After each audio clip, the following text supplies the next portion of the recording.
Climate data allows you to choose the location you want to start the simulation at, through a list or on a map. It contains data from METEONORM, which is a meteorological reference that contains data for different locations. You select the country and the location, or you can also select the location through a map.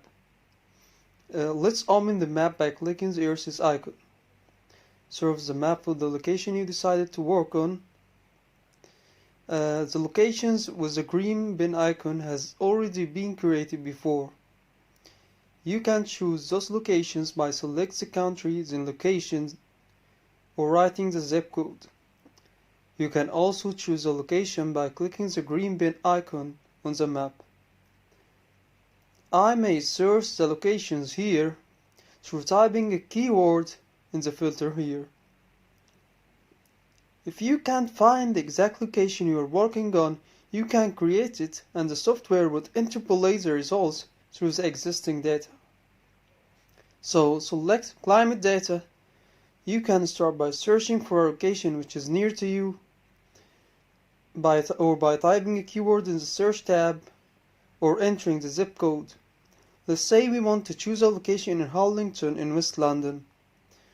So we type London, then navigate to Harlington, right click and select new location. The location is William Byrd School, so we select it. We then write William Byrd School in the name of the location. You may type state or zip code if you want.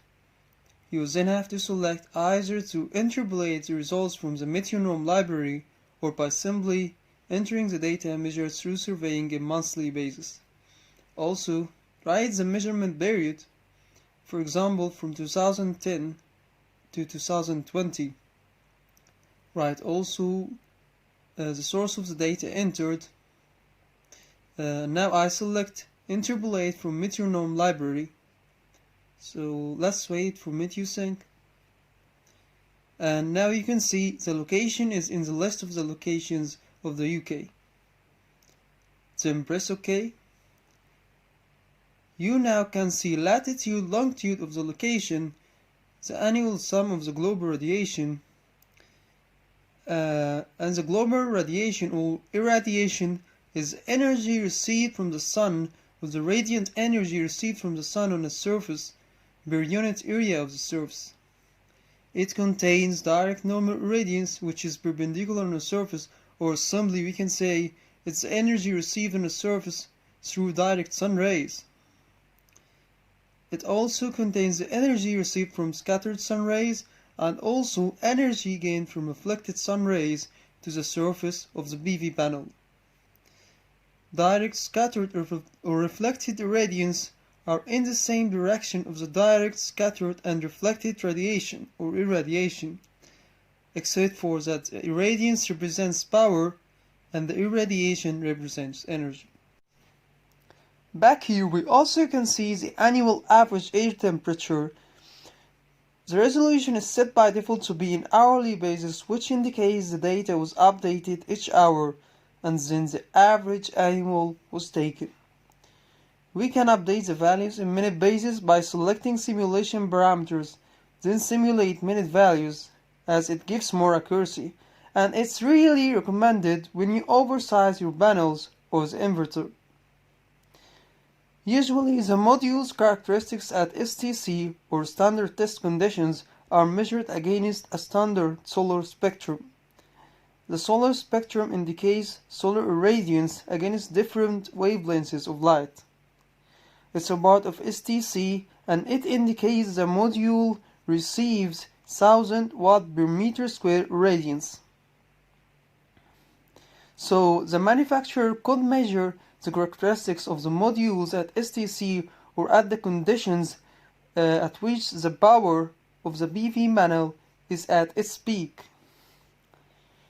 For example, we can say for a 200 watt panel, the peak power it could generate in a certain location is 200 watt minus 1%, as it receives 999 watt per meter square, which is the maximum irradiance it could obtain at the brightest day in the year. The loss in the irradiance or the reduction in the solar irradiance was due to the scattered light at the atmosphere or the dust accumulation at the location.